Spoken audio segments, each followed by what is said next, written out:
welcome back to Haunt the Collector with me, Jace, and today I'll be doing the review on this, the Prime 1 Studio quarter scale Aragorn piece. Piece that's caused so much controversy prior to its release, and still a little bit around it now. We'll talk about that later. Got a few things to say on that. And yeah, got to say quickly before we start, I will be going handheld and getting all close up on this and showing you around it all. You know, there's a lot of stuff I want to go over in this, so we'll get to that shortly. First of all, I just wanted to say, the previous video, the unboxing of this, I just wanted to thank all of you, because that was, without question, the most popular video I've posted. In the first 24 hours, it got an incredible 1,000 views, over 100 comments, over 100 likes, and it attracted over 20 new subscribers. So thank you to each and every one of you. Incidentally, as of last night, some of you may not have noticed, we broke the 500 subscriber mark. So I really want to say a huge thank you to all of you.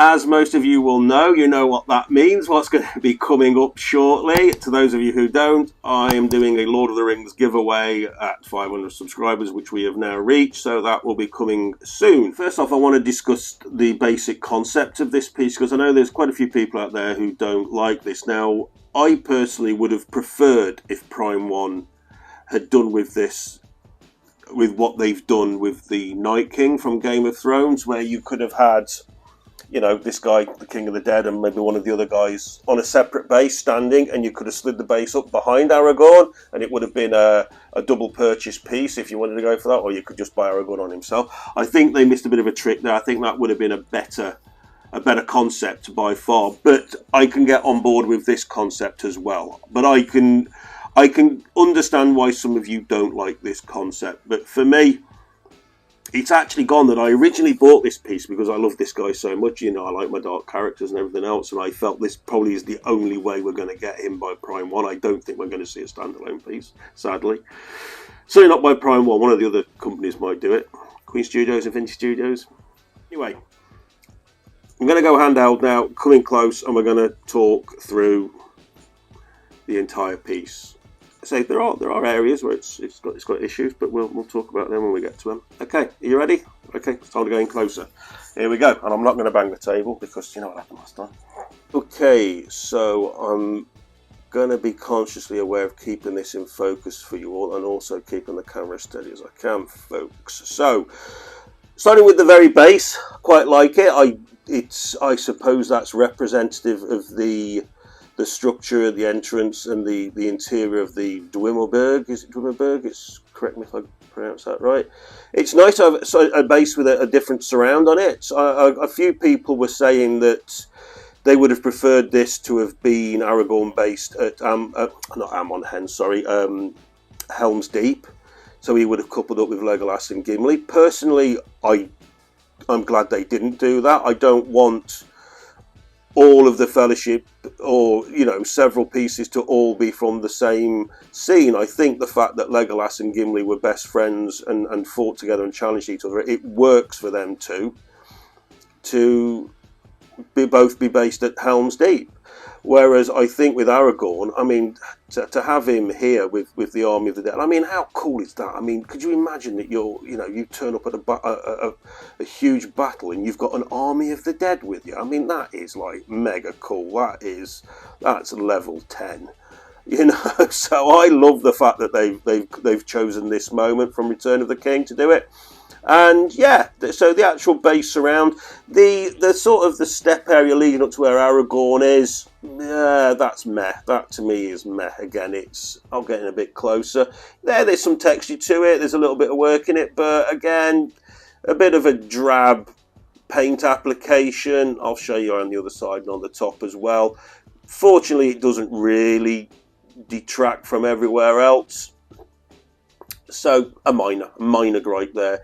This seems to be a bit of a running trend now with incredible sculpt and design and concept from Prime 1, but in areas on their pieces we seem to be getting a slightly lackluster paint application. But I suppose when you're pouring out as many pieces as they are now, I guess something has to give. Right, we'll start with this guy on the side here. All metal swords on these, folks. All metal swords. again, good quality sculpt here. I like the ethereal-esque flow stuff. Very delicate though, very delicate. Be careful how you take this base out of the box, guys. Any of you are getting it, because I reckon they can be broken off very easy. The paint application on this is pretty good. I'm pretty happy with it. It could be better, of course it could be better. Sorry, I just caught my cup there. I'm having a brew while I'm doing this, obviously. But yeah, you know, it's a good face sculpt on him, and I say for me the concept of these on the base, I'm relatively happy with it. Like I said before, I would have preferred they'd have done the concept that they'd done with the Night King, but they didn't. They did this, so. But there we go. And then we go around to the King of the Dead himself. He's here on the front. They've really done a great job. The sculpt, I hope that's staying clear, guys. I'm trying to keep this in focus for you. Everything looks pretty bang on. I did skim through the film and got to this part and had a look, and yeah, it's bang on. You can see they have used different colours of green, and they've got the armour and the design of the armour all pretty bang on to him, from what I can tell. Again, a metal sword, which has been sort of weathered and aged pretty good really. I think I would have liked to have seen some rust effect on there, to be honest, but again, it's a minor gripe. But having him on the front how he is like this, it's so striking, and say it's a pity we didn't get him full scale really. I think to have him full scale sort of standing beside or behind Aragorn would have been infinitely better, elevating this piece even more. But yeah, I'm pretty happy. Okay, so here's the other one, member of the Army of the Dead on the other side. Now, I don't know if you can see, but that hand slots in there, and as you can see, mine doesn't slot all the way in, and I've not been able to find my little file yet to file that down, and then it'll slot in. So because it doesn't slot in all the way, because that ethereal part next to it is separate, that doesn't peg in correctly either, so it's just the magnet's just gripping it there. So yes, I need to have a little play with that. I'm not overly concerned about it. It's an easy fix. So, and because of that, that sword, I don't know if that's coming out, is very close to that ethereal flow there. So yeah, I just had to be very careful how I did that. Again, metal sword. All the swords on this are metal.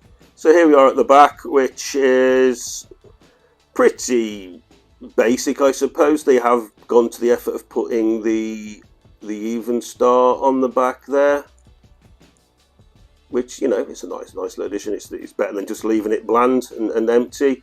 Again, relatively monotone paint job. They have done a little bit of effect there actually on the flower, and the actual top of the base itself, no, again, it is what it is. It's okay, one colour and fairly basic, but again, I'm being picky there because you can't really see that anyway because of how the Army of the Dead are placed on the base. So right, let's get on to Aragorn and have a look at him. To say, from the feet up, the detail they've gone with Aragorn is pretty exemplary.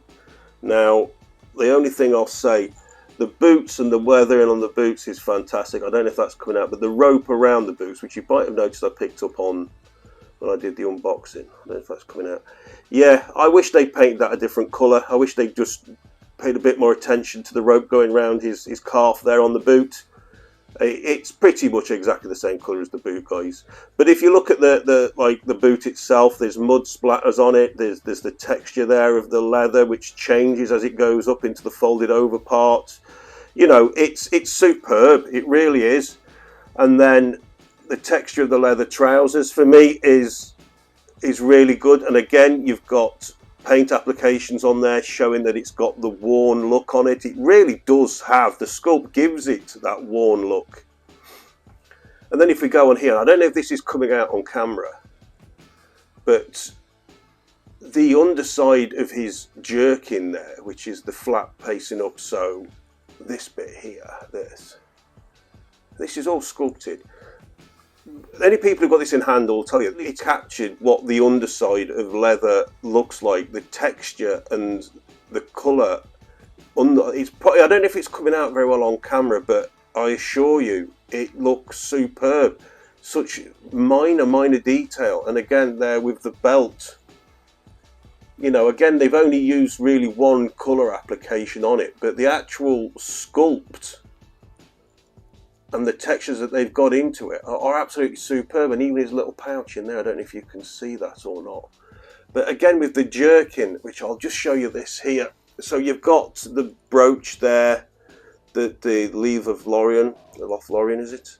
And again, his Even Star necklace, which are both sculpted, and the paint application on the actual brooch he got from Galadriel, the Leaves of Lorien, is exemplary. But then look at the stitching and the ties, the way all that's been sculpted on his jerkin, and the paint effect and the textures, the effect that you're getting of that leather, and the folded over leather and the seams and the edges and all the stitching, and here the creasing on the arms.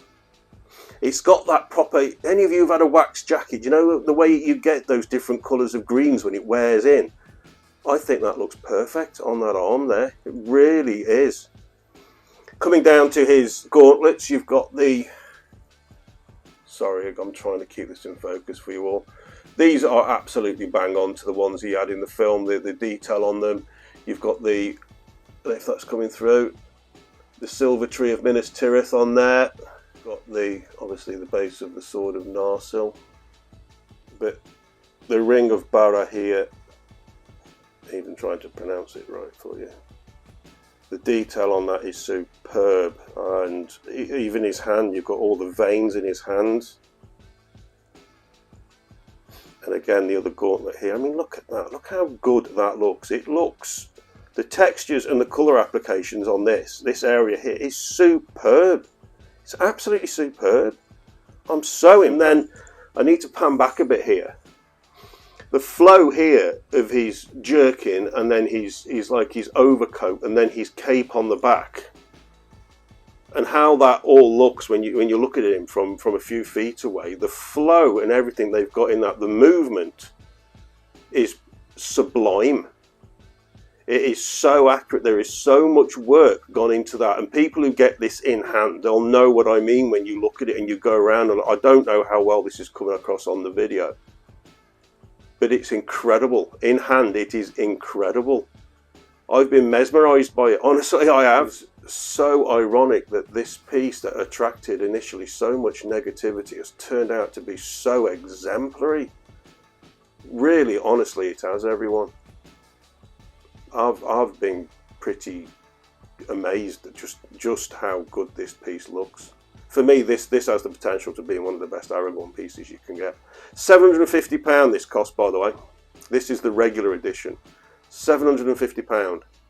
And I think that's a superb price for this, for what you've got. This is an edition size of 200. I think I got number 78 of 200. I know the DX edition size is quite a bit bigger. I think it's 350, could be 450, I can't remember exactly. Again, here on this side, you can see now that the textures they've got in the cape, and they've got all the design work on the cape there, all sculpted. The scabbard for that sword, I don't know how well that's coming out on camera, is just exceptional. I can remember when I took that out of the box, I was like, whoa, they really have done a good job here. There's no two ways about it, guys. They've done a brilliant job with this. That there, by the way, is a delicate piece which fell off when I banged the table. I hadn't pegged it in properly. It is actually a good slot in. I just hadn't put it in properly. Okay, let's work our way up and to the area that's caused all the bloody upset, the portrait. Here we go. Okay, so I'm going to move around this portrait, and I'm not going to sort of get too heavily buried into all the discussion. It's been discussed enough. You can go on any of the groups and it's still being discussed. For me, does this portrait look like Viggo Mortensen? Yes, to me it does. Does it look exactly like him? No, it doesn't look exactly like him. There's something amiss there. I will openly admit there is something there that isn't quite right. I can't put my finger on it. Someone said the eyes. It's definitely not the eyes. Someone else said to me it's the way they've done the stubble. It could be that. the round the nose and the eyes and the forehead for me is it's pretty much bang on. It just when I've got him set up over there, at the moment I've got him sat next to the Balrog, so he's sort of just at the side of my TV there, which you can see.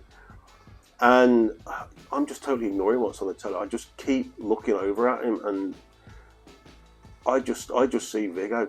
Honestly, I do. For me, the likeness it's 90% there.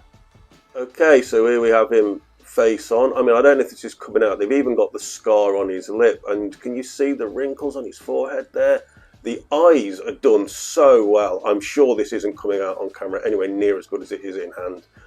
But the eyes are so good. They've got that scowl. I say there's something. I'm wondering if it's the cheekbone. I wonder if Viggo's cheekbones are a bit more pronounced. There is something amiss, I admit. But for me, like I said, it's 90% there. This for Viggo, and totally not worthy of the mass pouring of negativity that's been aimed at this piece. Not worthy of it at all. Not at all. Okay guys, and here we are at the other side of him, just to give you a full round the face view, and I'm keeping this as close as I can for you all without losing focus. All sculpted hair. Managed not to break the hair on this one. Whoa, result. Yeah, you'll have to all let me know what you think, but for me, look at that. I mean, there's nothing wrong with that. I just don't get why people have so much hate for this. There is nothing wrong with that in my book at all. And I've put my money where my mouth is on this one. Do you know what I mean? I didn't bottle it and cancel my pre-order. And I'm I wasn't going to anyway, but I mean, everybody else who didn't, you're going to be so pleased when you get this piece. I guarantee you are. It is so good. And just the top part of Narsil there, with all the Elvish script in it. Again, metal sword. Okay, I'm losing focus there. I'll go back to the tripod now and wrap this video up for you all. Just give you a last look. Superb. Well done, Prime One. Nice work, guys. Bossed in. Absolutely bossed in. So, there we have it, everyone. A positive review of the Aragorn piece, a piece that I am giving an unquestionable solid 9 out of 10 to, a piece that I am, despite all of the negativity that has been aimed at this piece, I am confident in saying that all of you who have got this piece coming, you are going to be so pleased with it. You're going to be so pleased with it. I know I am.